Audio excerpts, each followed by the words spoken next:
Aggie football, CBS Sports 1 to 138. We have 138 D1 teams this year. They released their first 1 to 138 of the year. During the season, they update it weekly. And during the season, we always look at the 1 to 138, put it on the A&M football schedule. I feel like, philosophically, that you have to, do you believe that you deserve credit for the team you beat at the time or the team they really are? What does that mean?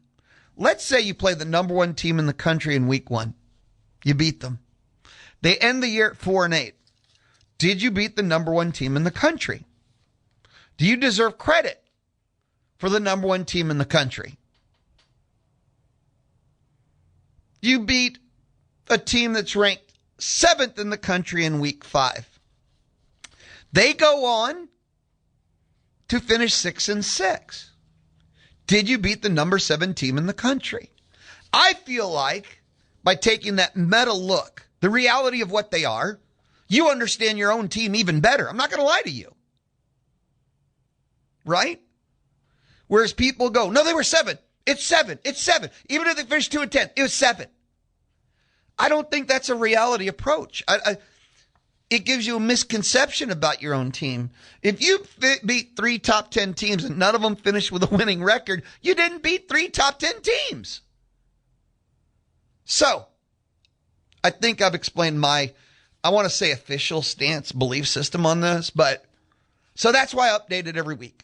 Where you came from, where you're heading. And then if you do that each week, we can throw away this 8-month-long way, and, the start of the year. Because then we have the real-time updated of who they are, where they were, and where you're going.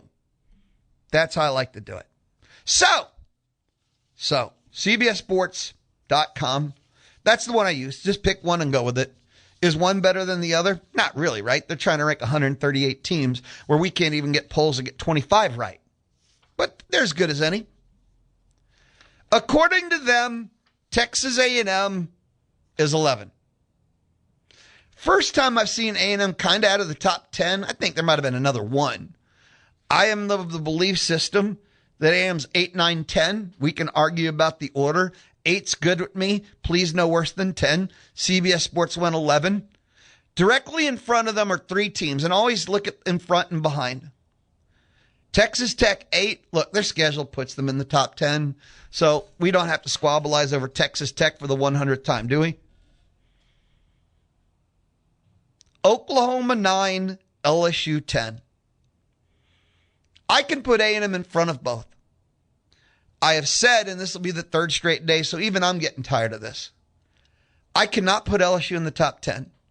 You can't replace 40-something players off of a team that was a loser a year ago with a first-year head coach, which means first-year coordinators, and put them in the top 10. I know the talent they acquired. I know the head coach, but even if it was Nick Saban, I'm going to tell you right now, that took over LSU, I would not put them in the top 10. They're coming back from such a deep hole. Now, once the games begin and I get data points, I know as a fact that this is Lane Kiffin's specialty is portal teams. He perfected this at Ole Miss. But it's 40-something. At Ole Miss, he was still bringing in 18, 20. 47? He brought in high end. They spent money. They spent national championship money. It's 47.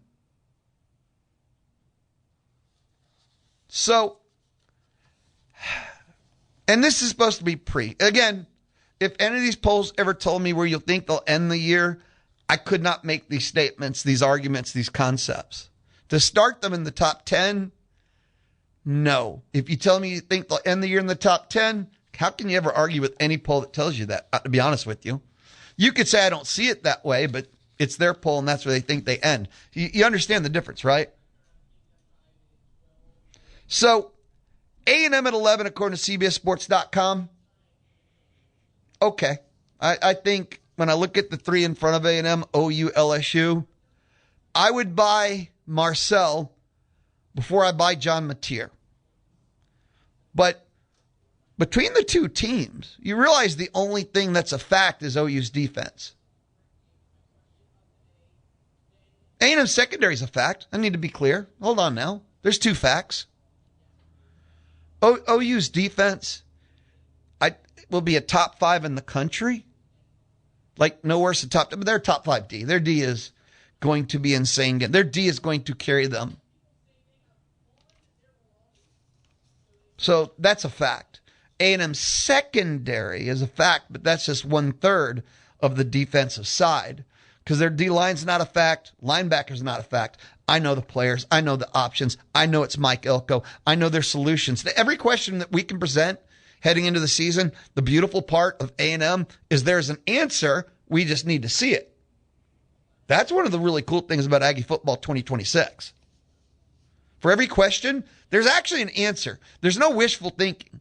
There's no, well, if these 20 things happen. No, there's answers. Elko went out and found solutions. We have to see if the players develop. We have to see how it plays out. It has to happen in real time, game time. And it's going to have to happen against top 10 and top 25 teams. But we just have to see it in execution, not paper and theory. But there are, you get it, in the program, actual real-time options.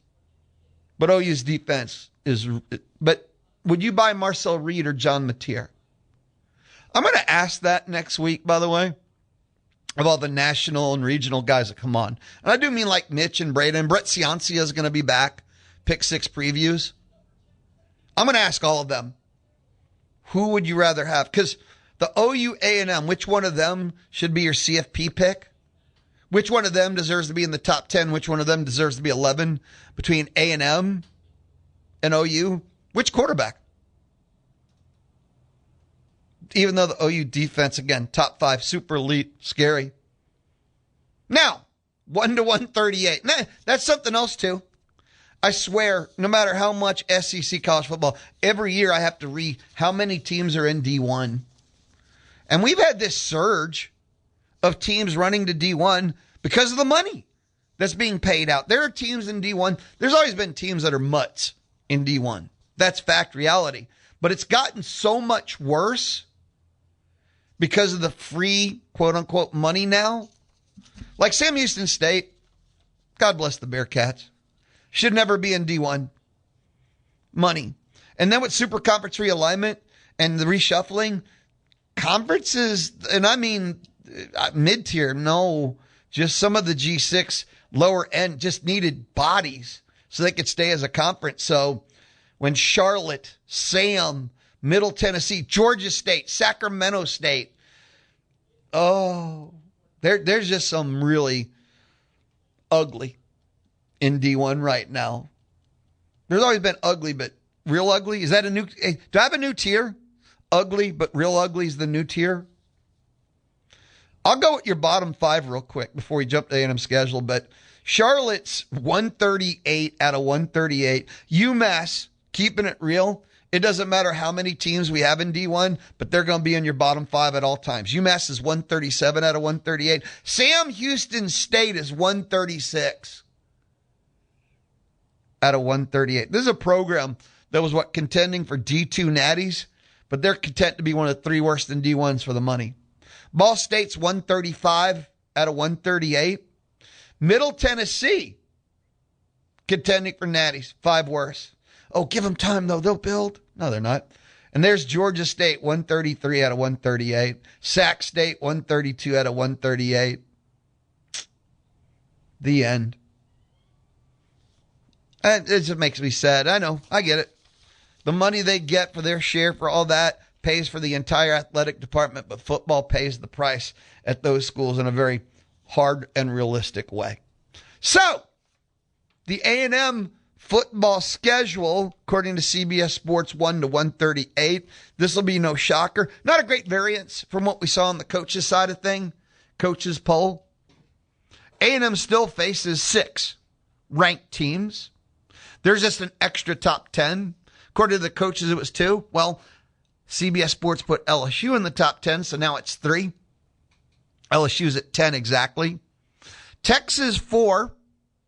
OU 9, LSU 10. And there's A&M at 11. You might say Texas is the only one that's separated because top four. And then think about this, 9, 10, 11, OU 9, LSU 10, A&M 11. That's the same team. Same tier, same expectation, same no margin. And by the way, A&M plays Oklahoma and LSU. It's another element of this A&M schedule that I kind of been pounding the mic, pounding the counter, talking about all summer and off season. A&M controls their destiny. A&M plays the team.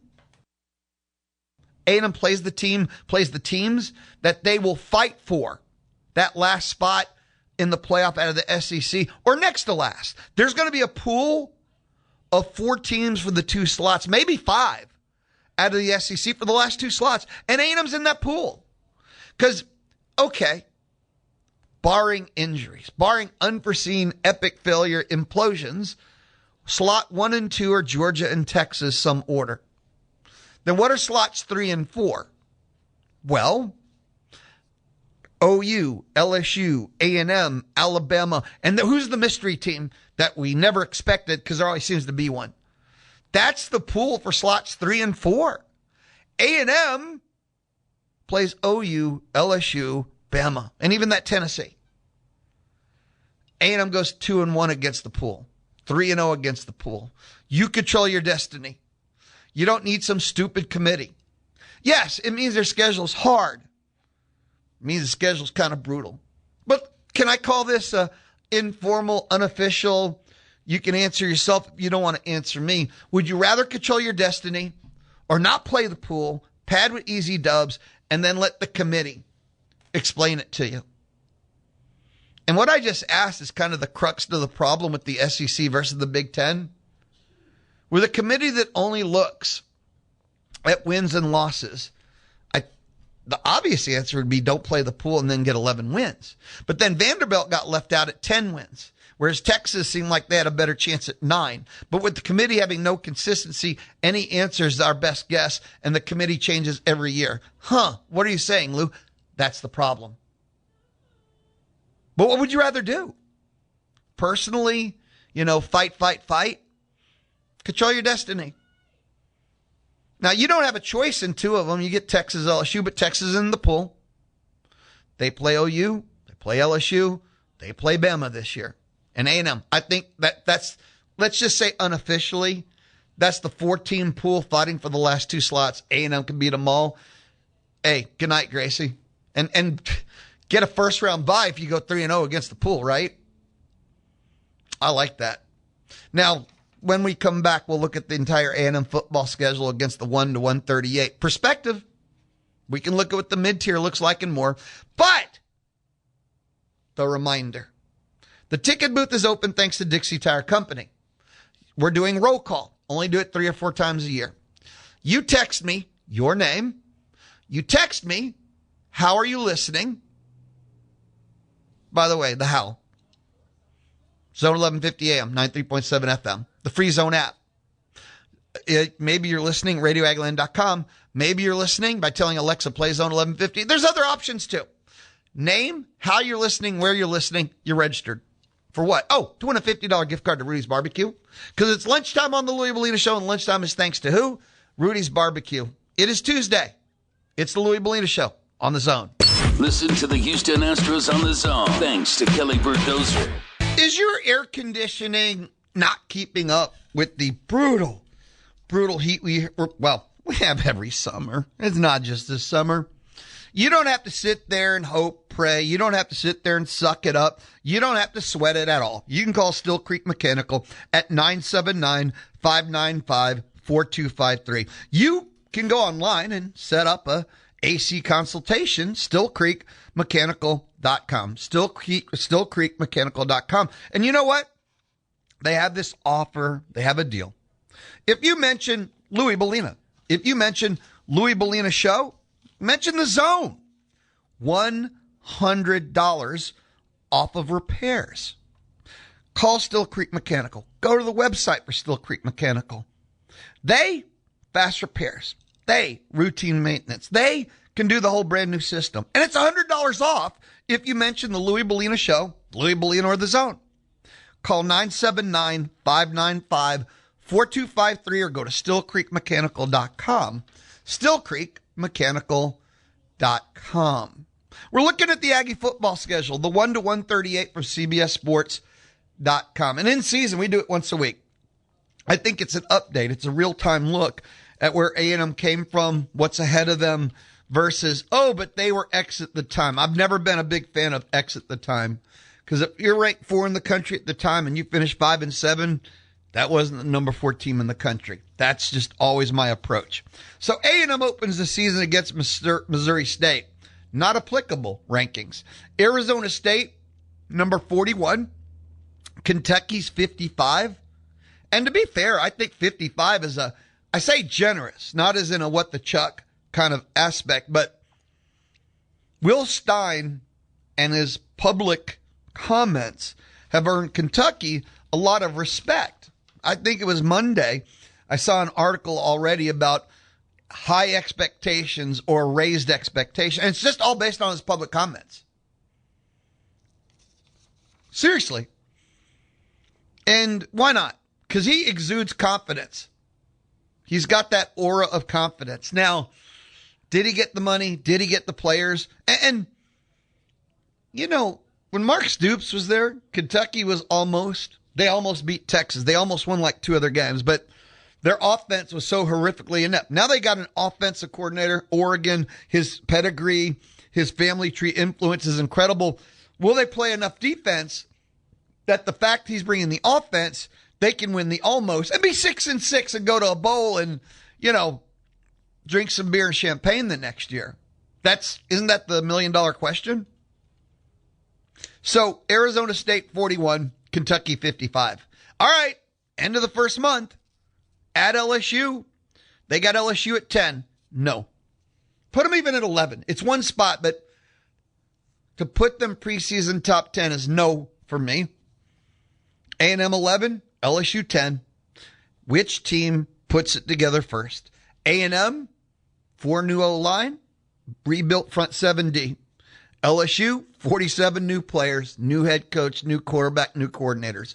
And which team 1 month in either has put it together first or the most together? It's not even going to be about the best team, I don't think. We go into month 2. Arkansas at 48 is some of the most credit I've seen Arkansas football given this year. 48 is about the highest ranking I've seen of anything. Way, anyone, any alphabets, anything at 48. There's not a lot of expectation projection for Arkansas. I'm telling you right now. That one kind of caught me off guard. There is in The Athletic today a huge article about Arkansas football. Do you know what the number one job for their new coach, what Ryan Silverfield was? What he said he spent most of his time over the last 9 months? Fundraising. Think about that. Talent acquisition, implementing new systems. Nope, fundraising. They are football at Arkansas is so far behind their roster more. Right? Fundraising. That's what he said. And they give the examples.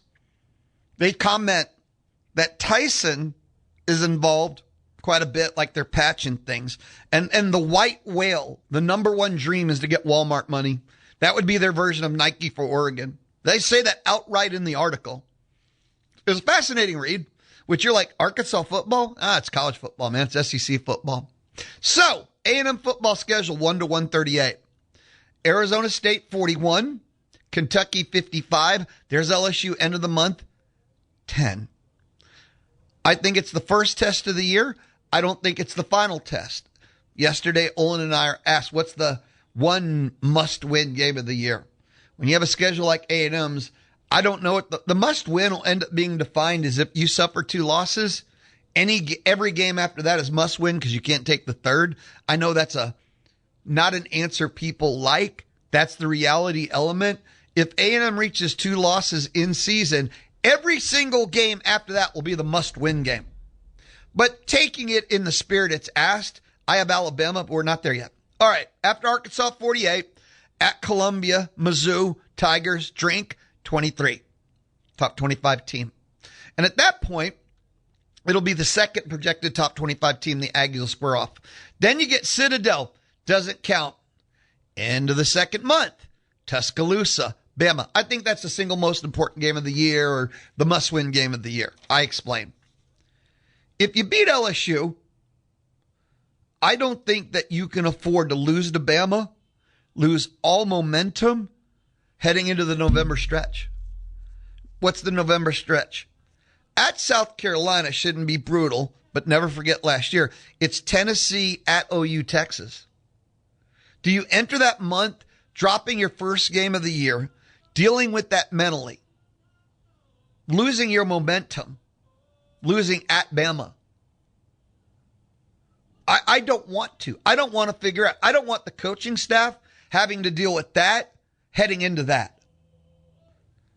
If you're 7-0 heading into Bama, you will have all the confidence. You win in Tuscaloosa to go to 8-0, beating another top 25. I don't know where they'll be ranked at the time. And that's part of the storyline too, of course, which we can't project right now. If you lose to LSU, big if, I didn't say they were.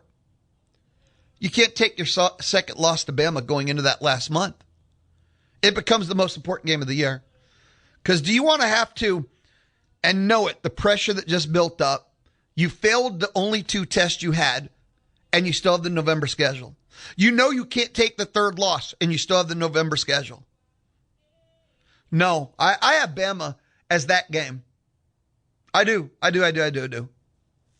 I think Bama's the must-win, because if I lost LSU, and then a month later, I go to Tuscaloosa, I pick up the dub, LSU is a bad game. LSU is a ghost. I've overcome LSU. I'm 7-1. I just won in Tuscaloosa heading into the final month. We've shown the growth and improvement.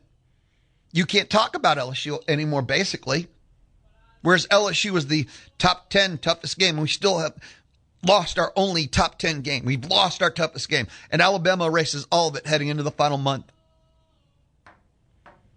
And if you beat LSU and then lose a month later to Bama, you've opened up a whole can of mental and doubtful worms heading into the last month. Bama, that's the one I have circled. So the final month, Bama ranked 13. You open up at South Carolina, that they have at 28. And at that point, when we get there, either they're going to be ranked 28 or 58. It's Shane Beamer's world. Tennessee is 17. A lot of people said they could be the dark horse, which going from 28 to 10, not that dark, but hey, it's outside the top 25, so I'll accept it. I'll allow it. And this is the 3-game stretch. And of course, it's, games 10, 11, 12. But Tennessee at OU, top 10. Have no problem with them starting there. But until I see it from Mateer, I'm not buying Mateer, but I buy the OU defense, period. And then, of course, Texas. They've just owned you. And they're a legit Final Four team for the CFP, who can miss the playoff completely due to their schedule being 8 ranked teams to start the year. That's what it looks like. And we know things change. That's the end of the schedule. That's the end of A&M's football schedule, according to the 1-138. So 6. I've said before, I love the setup of the first 8. I think you got 2 top 15 teams. Week 4 and 8, they're spread out. You have time to learn. You have time to grow. You have time to develop. It is brutal. It is a hard schedule, but you get 2 months to figure it all out. And then it's go time. Then it's CFP time. You got to play like it's the playoff in the final month, but you get 2 months to figure it out. And when you play in the SEC, there's never going to be an easy schedule. So all things considered, there's opportunity in there. And you control your own destiny because you play the rest of the pool. The other teams are going to fight you for those last 2 spots out of the SEC for the CFP. You're going to play LSU. You're going to play Bama. You're going to play OU. 1 per month. When we come back, I'm torn. People are texting like crazy. Roll call. Your chance to win a $50 gift card to Rudy's Barbecue. The ticket booth is open thanks to Dixie Tire Company. We have the Aggie Soccer listening, and we can do that in the final hour too. You know, we can get there. They open the 26-27 athletic season tonight at 6. So I'll decide in the next 3 minutes and 40 seconds. This is the Louie Bellina Show from inside the Charles Schwab studio. This is the Louie Bellina Show Wednesday on the Zone 1150 AM and 93.7 FM. Listen to The Zone on the Zone app. Download the app. Yeah. Thanks to Loyalty Plumbing. The pros at Loyalty Plumbing are ready to serve you, Aggieland. Oh, that's good stuff. Visit them. LoyaltyPlumbingLLC.net. We've got 25 minutes left. The ticket booth is open till 1 o'clock. The ticket booth, you can win a $50 gift card to Rudy's Barbecue, and the ticket booth is brought to you by Dixie Tire Company. They fix flats. They do tire and wheel rotations, tire pressure sensor repair. They'll replace the tire pressure sensor if needed. Dixie Tire can help. We will get to your text messages, and I've made it simple. We're doing roll call. You text me your name. You text me where you're listening. Bryan, College Station, Snook, Hearn, Caldwell, Brenham, Chinese Taipei. How are you listening? Zone 1150 AM, 93.7 FM. The Zone app, radioagaland.com, or maybe you're listening. You told Alexa play Zone 1150. 3 things. You're registered. All Zone Bryan Broadcasting prize eligibility rules apply. We will do a text message sweep later. I love roll call. It's always fun for me. But you've got 24 minutes left to share and maybe win a $50 gift card to Rudy's Barbecue. Again, the ticket booth is open thanks to Dixie Tire Company. But time now, listen it. Aggie Soccer begins their season tonight, 6 o'clock down in Houston against Rice. It is the first game. New soccer head coach Bobby Shuttleworth. He met with the media, I believe it was yesterday.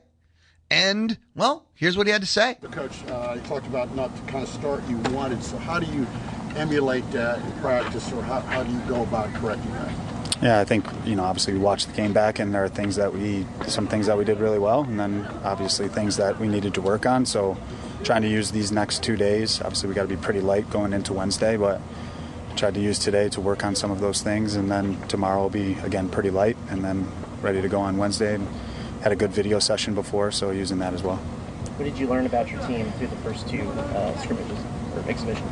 Yeah, I think we have the ability to be a very good team, and when we're intentful and making decisions always and not taking moments off, I think we have the ability to be a high-level team, and then there are moments where we don't do those things, and I think that shows in our play, and we got to be more consistent in doing all of those things. When you think about making your head coaching debut on Wednesday, what are the emotions that come along with that before you get to Wednesday? Yeah, I don't really have much emotions in terms of it being my first one. Like, obviously, every game that I've been a part of, I want to win. So things don't really change for me. It's I go about it the same way I'd go about it as a player, and then as a coach again, and dialed in, and just trying to help the team. What about getting scouting report on Rice, and how much of this is still all about you and not really about the opponent? Yeah, I think Rice are a good program. Been a good program, successful program for a long time, and they're difficult to play against. Played against them when I was at Florida State. We went to Rice and played them in 2022, and it was a difficult game, tough place to play, and they're going to be organized and compact and hard to deal with. So. We got to make sure we're up for it. Traditionally, with the squad, what are some of the things that usually click early with kind of a new squad, and what are some of the things that usually kind of take longer? Yeah, I mean, we try to, as much as we can, build those relationships as quick as possible, but having experiences with one another and time, takes time to learn players and learn their instincts, learn their behaviors. So I think with us, it's no different. We talk a lot about predictability and behavior, and that being important for others to be able to adjust, knowing what you're going to do ahead of time. So I think as you get more experiences as a team and you have more game experience, then those things become easier, and those relationships become a little bit more easy to predict actions of other people. What's the mentality that you're talking about this first game of Yeah, I think it's, we started kind of in the spring talking about we got to be all the time making decisions. Anytime that we're on the field and we're not making decisions, even if you're on the opposite side of where the ball is, you're getting farther away from a successful action. So just trying to be really intentful with all of the choices that you make, and then movement that backs up those choices. You went with the true freshman the whole time at goalie last time. She separated herself. Is that her job? If so, why? Yeah, I think, McKenna has she played really well against Texas. I think she's had a good preseason. I think all of our goalkeepers have had a good preseason. I think, the biggest thing for McKenna is one game at a time, one training at a time. The second she starts to look beyond just being good every single day is when bad habits creep up and when mistakes can happen. So I think for any of our players, and especially, I was a goalkeeper, so as a goalkeeper, you just got to be always attuned to the details and not looking too far ahead. She needs to approach this at one day at a time.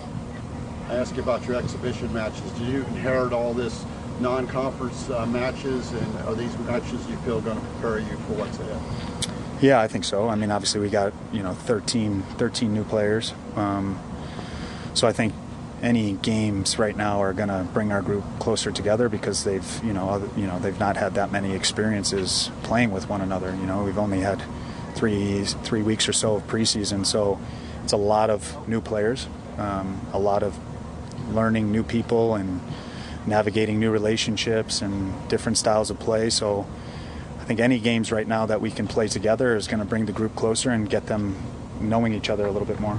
With all these games on your schedule, and you inherited or switching up? Some of them we added, and some of them were already on the schedule as well. So we tweaked and changed a little bit and added some, but then a few were on here as well.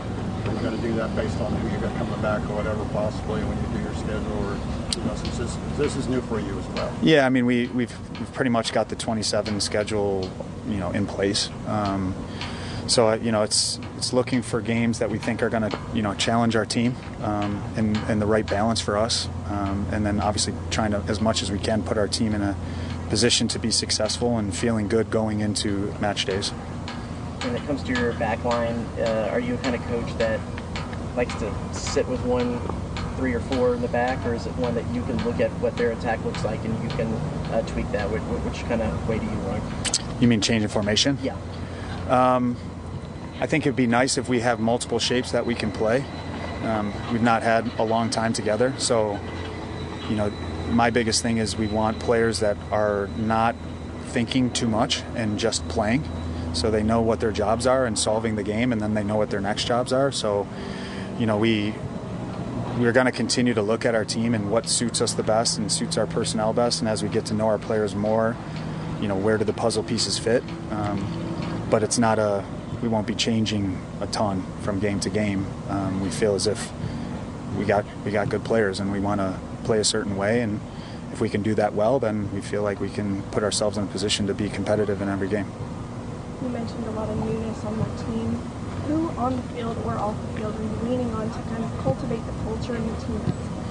Yeah, I think we have six seniors on our team, so players that have been here for, some of them, are transfers that have only been here for 2 years, but have really stepped up and have a voice in our locker room. And I think we have some young players that also have a voice and are using it. So we're trying to encourage them as much as possible to use their voices and not wait for anybody else, and don't think it's someone else's responsibility to try to organize the group and take a hold of things. So I think we have some good leadership with some older players, and then also have some younger players that are stepping up as well. A&M Soccer head coach Bobby Shuttleworth. Again, tonight at 6, down in Houston, Aggie Soccer takes on Rice. It's the start of the 26-27 athletic season, and people might want to argue like Aggie basketball was in the Bahamas. For me, start a game that counts in the W's and L's officially. Aggie Soccer tonight versus Rice, 6 o'clock. A&M 7-1 all-time against Rice. Aggie Soccer 24-7-2 all-time in season openers. And for me, it is extremely bizarre still, Aggie Soccer, and not saying Coach G. And no, I've moved on. This isn't some oh no kind of thing. It's just Coach G and I like to think we're really good friends. Coach G and I worked for him, with him, way back when I worked in the athletic department. He's the only reason I got hired. I still remember till today, the athletic department needed someone to be like an entertainment coordinator.